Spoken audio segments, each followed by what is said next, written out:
мейрамхана, жалпақ тілмен айтсақ тойхана.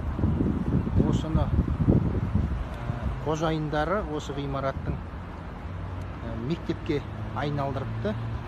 Менің ойымша жақсы бастама, дұрыс тенденция деп ойлаймын. Тойханаларында ойханаға айналатын уақыт жеткен сияқты. Мынау мектепке айналып жатқан тойхананың кіреберісі. Кең, әдемі. Едендердің барлығы қымбат тастан жасалған. Мынау тойхананың бір залы. Менің ойымша кең, жарық,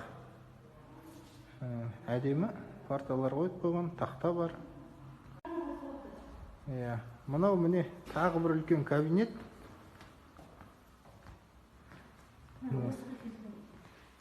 Міне